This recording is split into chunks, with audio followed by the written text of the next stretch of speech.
Okay. Oh, there it is. Woo, we are live. Let me wait a minute for my guest to join us. Happy Thursday. So I've decided to call this live series Bookin' It. It's where I interview authors and play a quick game. So, in just a second, I'm going to invite my special guest in and we'll get started. And game show. All right. Cool. Go, go. All right. Okay, I just sent you a request to join me. All right. It's connecting. Okay, hey. Hello. Hey, how you doing? Pretty good. How are you? I'm doing great. Thanks for asking. Cool. So, first of all, how are you doing? I'm doing great. Trying to stay safe and stay prayed up in a time like this.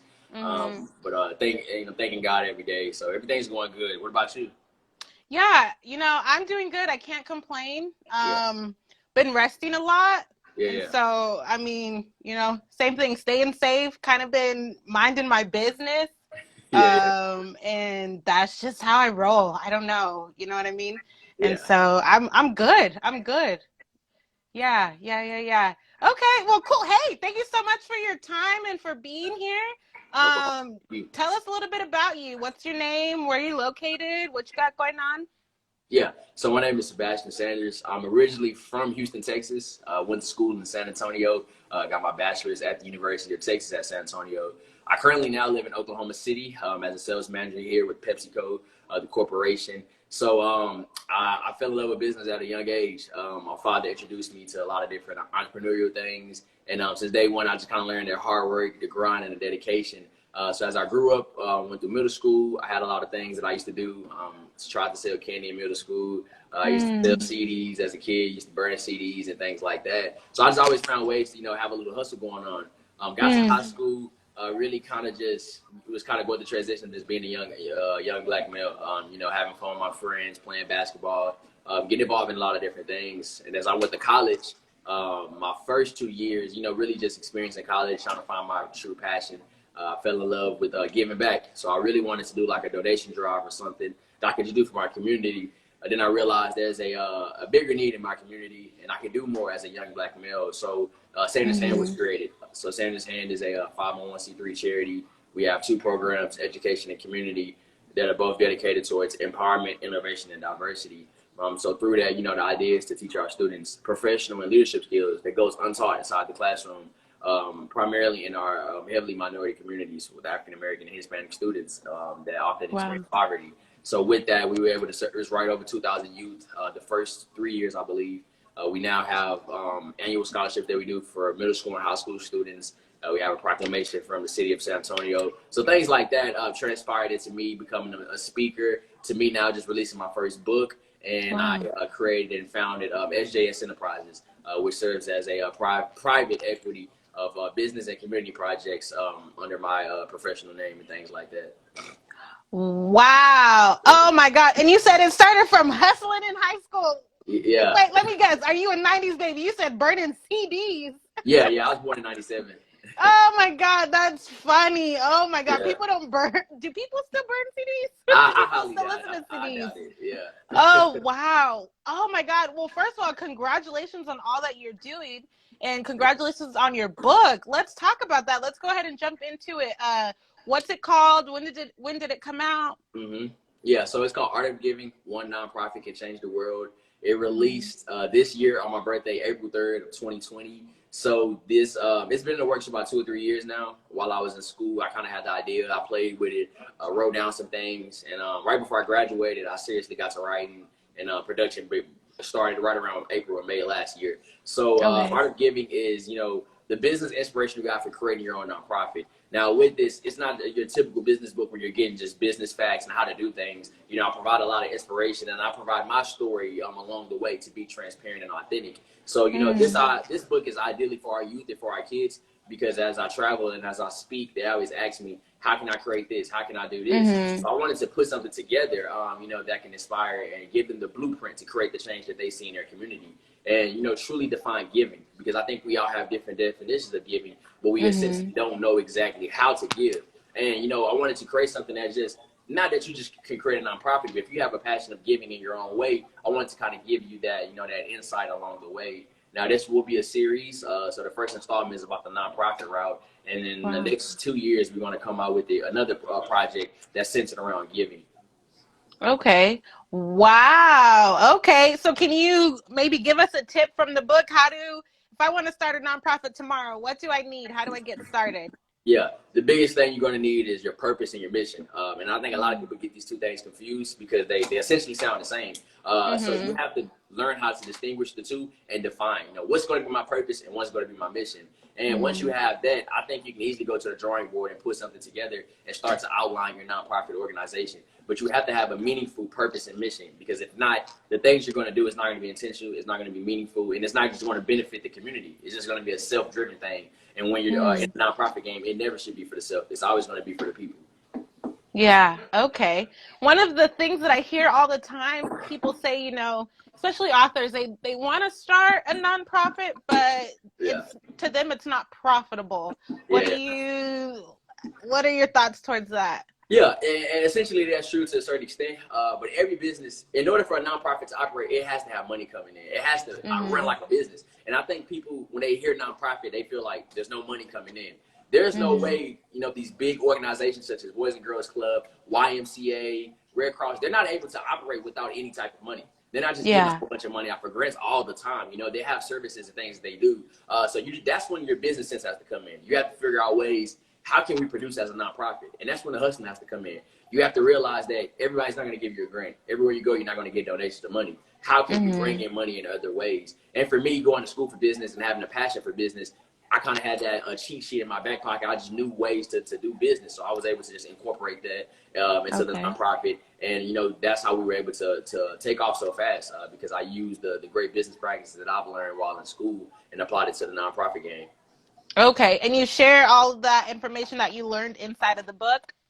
Yes. Okay. We have a chapter where it talks about, you know, financial, how to, you know, fundraise as a nonprofit. So I give you the game and how, you know, to just do that, because I think a lot of people really get it confused when they hear the nonprofit thing. Like you said, they think it's no money. So in the book, I put it together for you, and I make it very transparent. You know, I don't hide it with a whole bunch of big words. I just keep real and authentic for the people. Yeah. Oh, wow. That's good. You have a comment here and says Sebastian was always on the grind in high school. People know. Yeah. Thank you, bro. That's good. Okay. So talk a little bit more about just your nonprofit with the youth. Do you have any, I know, you know, the world's kind of shut down, but do you have anything coming up with your nonprofit, or can you tell us some of the things that you did in the past? Yeah. So every semester we have our Define Success Curriculum Leadership Camp, which is a 6 to 8 week program where our students learn the different elements of our education program.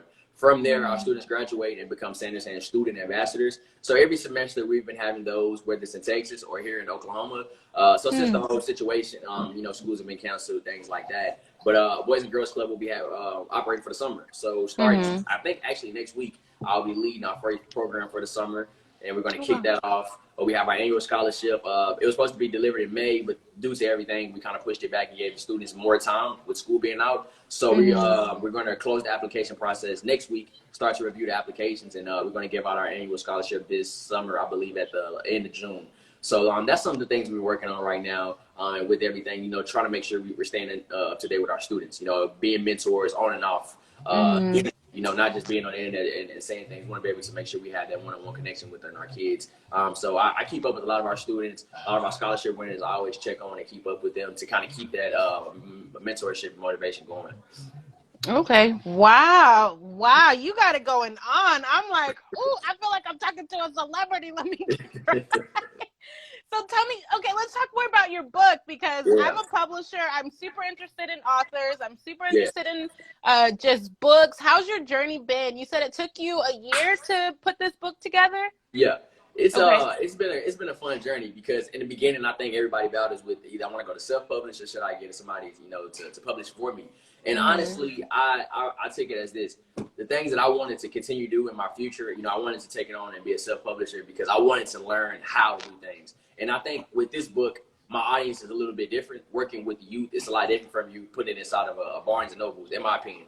So I want to be Mm-hmm. able to, work within our schools and kind of give that partnership and have that connection within our kids. So my journey has been, it's like I do everything else. I plan, I get real strategic with things, and I just execute. And each and every day, Mm-hmm. each and every week, I'm figuring out new goals or new ways to get the book out and just connect, with so many others on different levels. But it's a journey that I think everybody should take. And even if you're not writing a book, you should do something in your life that's going to produce something for eternity. Because once I'm gone, the book Mm-hmm. will always be here. So I encourage people to find something like that, whether you're doing a blog or you're going to do a video or do music.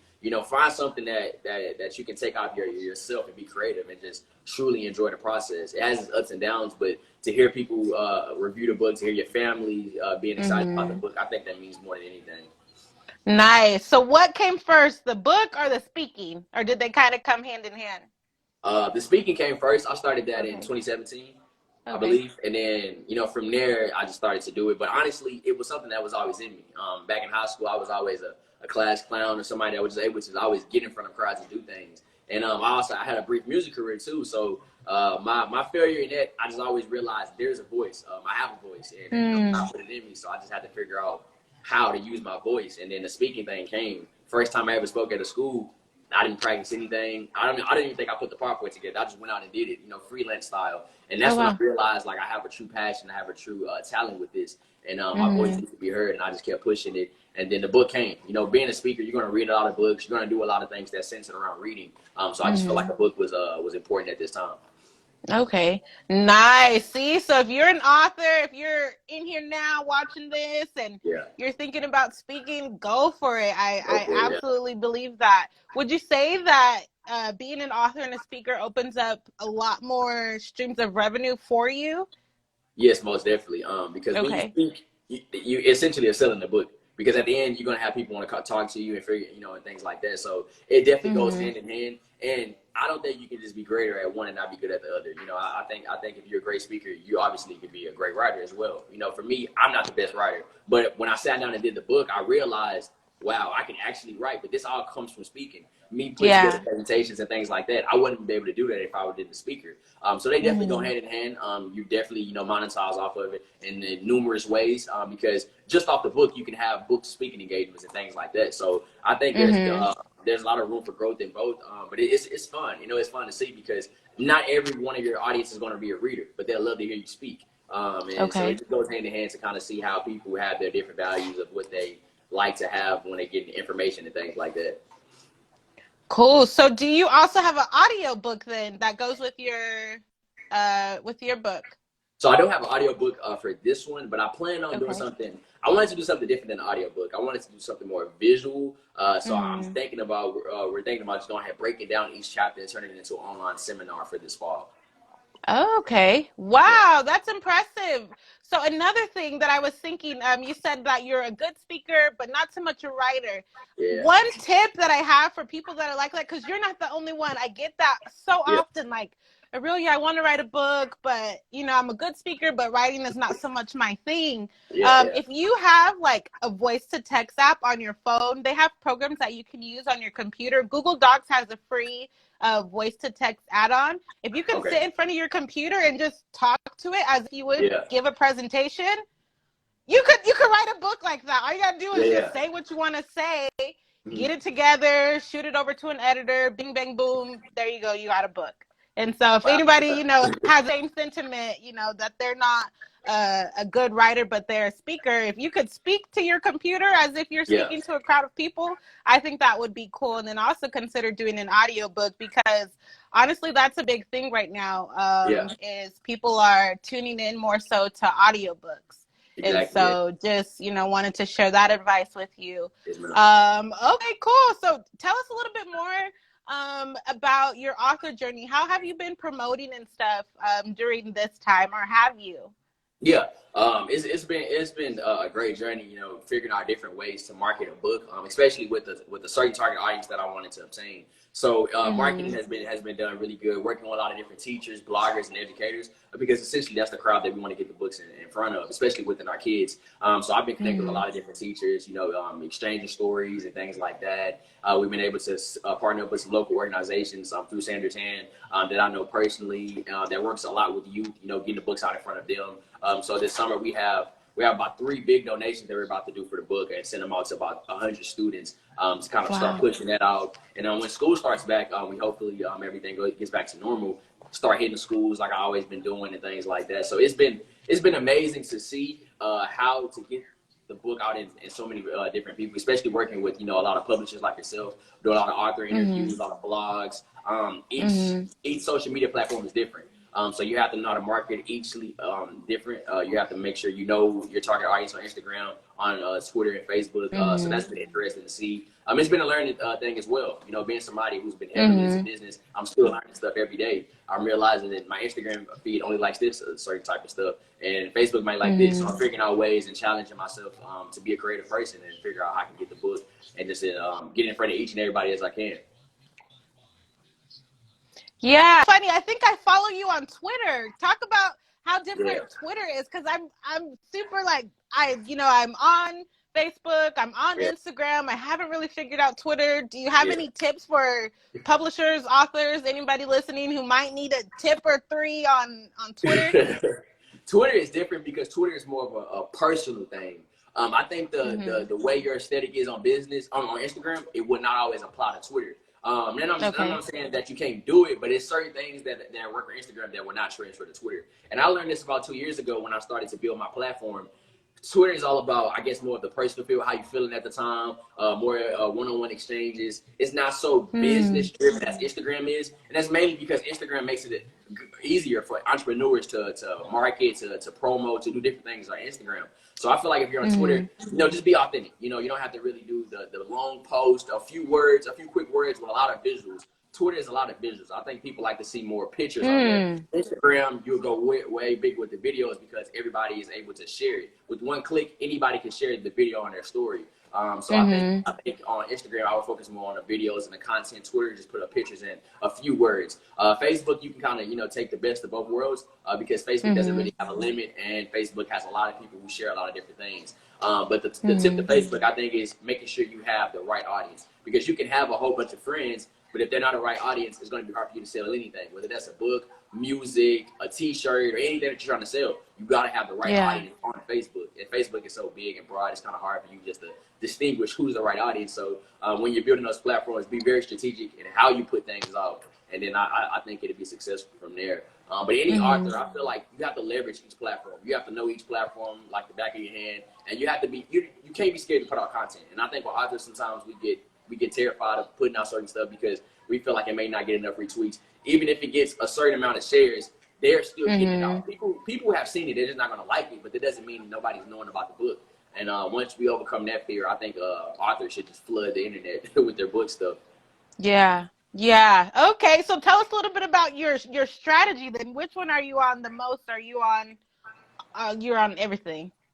I want everything. I try to Okay. leverage each and every one because, like I say, each and every one is very different. So I try to utilize each and every one different. Instagram being my biggest platform, so I spend the bulk of my time here on Instagram engaging and things like that. But Mhm. being somebody who has so many different platforms, I try to research and understand each one. And ultimately, each one's going to be different. You're going to sell a different amount of each one. And once I learned that you just can't get discouraged about if I don't sell over here, but I'm selling a lot over here, that doesn't mean anything. Just keep pushing the content because sooner or later people are going to understand it. And we're going through a rough time here in life. So I think Yeah. after this, everything slows down and kind of gets back to normal. We'll start to see everything pick back up with sales and things like that. Mhm. Yeah, it's so funny. I was telling a friend the other day, I said I feel like this period is just time to plant seeds. Like Yeah, sow yeah, seeds, get, yeah, just keep putting the word out there. Definitely market. Yeah, yeah, But I totally believe in you reap what you sow. So I'm like yeah, telling people yeah, sow seeds. Do yeah. do the work and see what happens afterwards. So I definitely agree with what you're saying. What has been a challenge for you though? What's something that you need help with or has been difficult so far?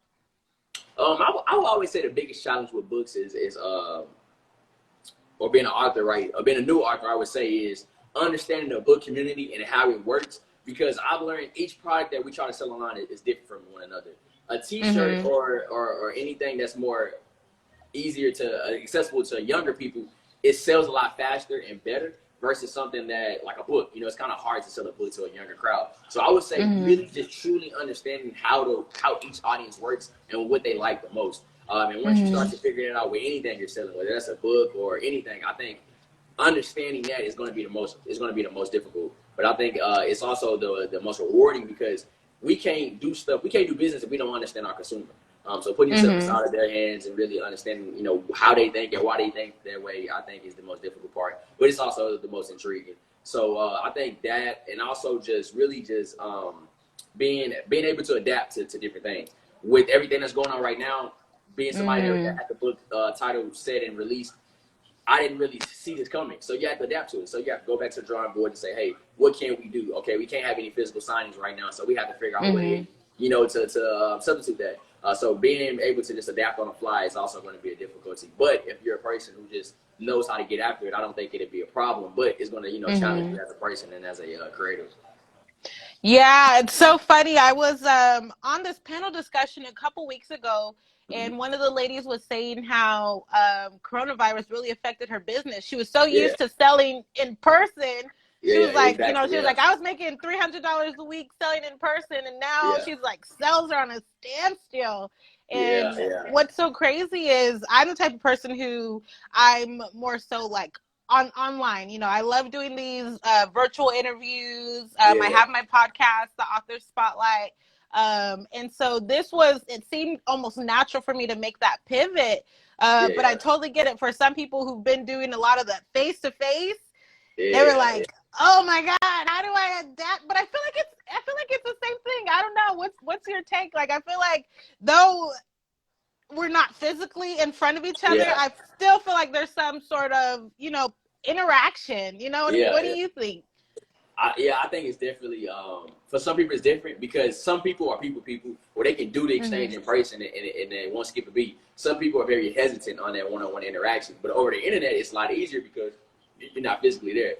So Mm-hmm. I think it's definitely a huge difference. But I like a face-to-face sale a lot different because you can Okay. exchange, you can have a real conversation, and if you have the book right there, you can show them the book and highlight different things, and it's more meaningful Mm-hmm. in my opinion. I like the face-to-face sale, which is why this Mm-hmm. time period is kind of hard because you're missing on a lot of different events that you can potentially sell the book. You're missing out on like book signings and actual seminars on the book in person versus something Mm-hmm. online where it's trust people online are actually going to care, but I feel like in person you're able to take that person in a lot Mm-hmm. deeper, more so than you do online. Okay. Okay. Interesting. Interesting. Because I'm thinking you could do all that online if you just record Yeah, it. You know what I mean? yeah, If yeah, yeah, let's yeah, say let's say if you were to like when you get off of this or whatever, you get on your camera and just start talking about your book. I don't know, but I thought about that too much. yeah, So that's interesting. I don't know if anybody else has an opinion of selling online versus selling in person. Please let us know yeah. what you think. And so, okay. Well, hey, I'm not going to hold you too long. I want to get to this game. Okay, okay. Do you want to play? Okay, it's Yeah, called yeah, it's yeah, yeah. called it's called Let's Rhyme. I have my wheel. It's actually right here on the floor. Okay, And I'm gonna spin the wheel, and it's gonna land on a word. Whatever word it lands on, we're gonna rhyme with. okay. So All right. far, today I played this game with an author, and she won. And so that Yeah, was a okay. first. So it's 4-1. Team Yeah. Arilia is winning. Team Guest, y'all got 1 point, so maybe you'll get 2 points today. Okay, are you All ready? right. All right, I'm Sounds gonna good. spin it. All right. Let's see. Okay, the word is wave. WAVE. Wave. I'm gonna go first. You Okay. ready? Yeah. Save. Grave. Behave. Slave. Grave. Dang. Wait. Say it again. I said grave. So we can say the same word? Or Oh, we can did you say each say other's grave? word? Yeah, I said grave. Oh, what? Oh, no, we can't say the same word twice. Oh, okay. I got you. All right. All right, so you won that round. 2 more All rounds. right. All right, you got a point. Let's see. Okay, cool. All right, the word is time. Time. Time. Okay, I'll go Time. first.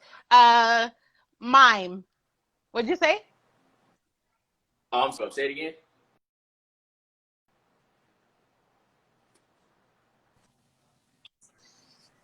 Oh, okay, Oh, I I'm said sorry. the The word connection is had lost. time. Time. Oh, okay. Time. Are you there? Oh, okay. You said time. Okay. I'm sorry. Okay. So do I go first or Okay. you go All right, first? again. I'll go first. All right. Okay, so time. Okay. Dime. Slime. Lime. Chime. Crime. Oh. You took too long. Yeah, I couldn't think of one. Yeah, I couldn't Okay, do that 1 one. point Okay. for me, 1 point for you. Huh? Oh no, that was a hard one. I think that I couldn't think of anything outside of crime. Okay, I know. Okay, last one, tiebreaker. Let's see. Okay. All right, the last one is right. Write. Right. I'll Okay. start. Okay, right. Bright. Flight. Light. Sight. Kite. Might. Height. Fight. Sight. Did you say that? Oh, I said sight. Oh no! All right. Well, team guest win again. Yeah. So the score now is 4-2. You guys are catching up. Anyways, yeah, that's just a little fun game that I like to throw in my author interviews. I was just getting feedback from different authors, just especially now, just to have a laugh and do something that's fun. What'd you think about the game? Nah, I like that. That's fun. It makes you think. It makes you think on the fly. So that's definitely something that Yeah. And I feel like as authors, we use words all the time. And like you said, it makes you think. And I first started playing Let's Rhyme during April. It was National Poetry Month. And so it's like, these poets, most of them know how to rhyme. Every poet that I got on, they could not rhyme. Yeah. Oh, wow. Wow. I was like, okay, so that was really interesting. And so, anyways, thank you so much. Is there anything else that you want to say or want to talk about? I first would like to thank you so much for your time. Keep up the great work, especially for authors. It's amazing to see a platform that's celebrating authors. So thank you so much, guys. If you want to purchase the book, link is in my bio. You get your signed copy, and the page is at Art of Giving 20. It's in my bio as well, so you can follow the page and stay up to date. But just want to thank you so much. Thank everybody for the support, and me and you would definitely stay connected and in touch. So thank you. Absolutely. I would love to have you on my podcast. It's a whole different platform. And so that's coming up probably in October. I'll be casting for my podcast. So if there's any other authors on here, definitely connect with me. I'm looking for more people to, get on live with me or stay tuned for the podcast coming up over. And so. Yeah, that sounds good. I'm all for it. Cool. Well, hey, take care, stay safe, and have a good evening. Okay, you too. Thank you. Thank you. Bye. Bye.